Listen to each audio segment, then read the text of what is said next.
حضرت عمر کا زمانہ ہے، آپ جانتے ہاتھ میں کوڑا رکھتے تھے، تو آپ جا رہے تھے، ایک شرابی تھا ہاتھ میں، اس نے بوتل شراب کی پکڑی تھی، گلی کا موڑ کاٹا اس نے تو آگے حضرت عمر نظر آئے۔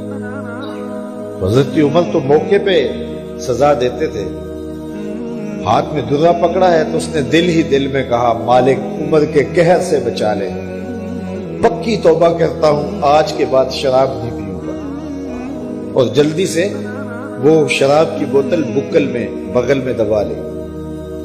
حضرت عمر بھی سر پہ پہنچ گئے اور جھڑک کے کہا کہ یہ تیرے پاس کیا ہے؟ تو ڈرتے ہوئے کہا حضرت سرکہ ہے۔ تو عمر سے کہا نکال، تو جب نکالا تو واقعی سرکہ ہو گیا تھا۔ جو رب شراب کو سرکے میں بدلنے پہ قادر ہے، وہ رب گناہوں کو نیکیوں میں بدلنے پہ بھی قادر ہے۔ تو اس کے در پہ کوئی آئے تو صحیح، جھولی پھیلائے تو صحیح، ہم تو مائل بکرم ہیں، کوئی سائل ہی نہیں، راہ دکھلائیں کسے راہ روے منزل ہی نہیں۔ کوئی اس کی دہلیز پہ تو آئے، اس کی چوکھٹ پہ تو آئے، بلکہ اس کی رحمتیں تو بہانے ڈھونڈتی ہیں۔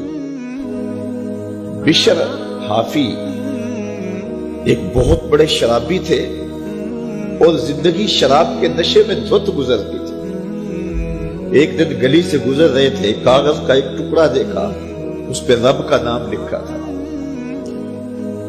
یار بندہ گناہ گار ہو بے ادب نہ ہو، گناہ گار ہو بے ادب نہ ہو۔ تو کاغذ کے ٹکڑے پہ رب کا نام لکھا تھا، اس کو اٹھایا، چوما، صاف کیا، خوشبو لگائی اور اونچی جگہ پہ رکھ دیا کہ یہ میرے رب کا نام ہے، اور شراب پینے پھر میخانے میں چلے گئے۔ وقت کے ولی کو الہام ہوا، جا ڈھونڈ بشر کو اور میرا سلام دے، اور اسے کہہ کہ تیرے رب نے تیرے سارے گناہ معاف کر دیے۔ نکلا، پوچھا بشر کون ہے؟ لوگوں نے کہا وہ تو بہت بڑا شرابی ہے۔ اللہ اکبر۔ گھر پوچھا، کہا وہ شراب خانے میں۔ شراب خانے میں پیچھے چلے گئے۔ وقت کا ولی اللہ شراب خانے کے دروازے پہ دستک دے رہا ہے۔ اندر سے آواز آئی، کون؟ نام بتایا، کہا میں بشر کو ملنا چاہتا ہوں۔ کہا وہ تو نشے میں دھت پڑا ہے۔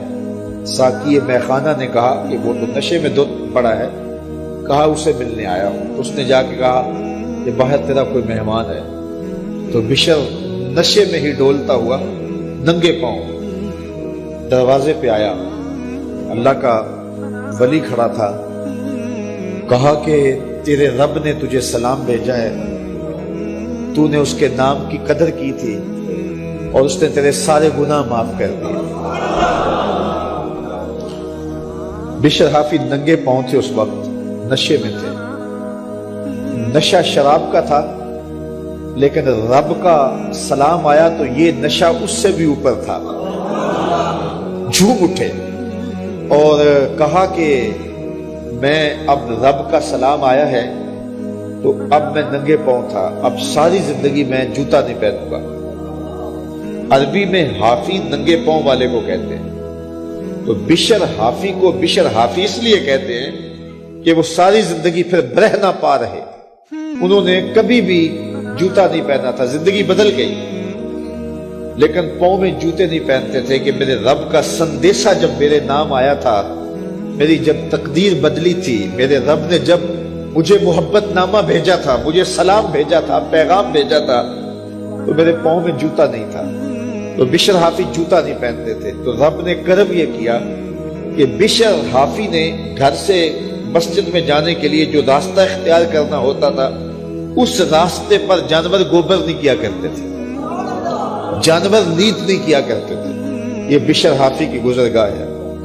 ایک دن ایک شخص آیا تو جس راستے سے بشر حافی گزرتے تھے تو وہاں کسی جانور کا گوبر پڑا ہوا تھا، تو اس نے بلند آواز سے کہا ایھا الناس، لوگوں سن لو، بشر حافی انتقال کر گئے۔ لوگوں نے کہا تمہیں کس نے بتایا ہے؟ کہا یہ گوبر پڑا ہوا ہے، اس کا مطلب ہے کہ آج بشر حافی اس گلی سے نہیں گزریں گے۔ تو جب پتہ کیا گیا تو حضرت بشر حافی کا واقعہ انتقال ہو گیا. کوئی سچی توبہ کرے تو صحیح, کوئی اس کی دہلیز تو آئے تو صحیح. ہم تو مائل بکرم ہیں, کوئی سائل ہی نہیں, راہ دکھلائیں کسے رہ روے منزل ہی. کوئی جھولی تو پھیلائے وہ تو کریم ہے, اس کی تو رحمتیں آواز دے رہی ہیں, یا ایھا الانسان ما غرک بربک الکریم. او بھاگے ہوئے انسان, آجا پلٹ کے, تیرا رب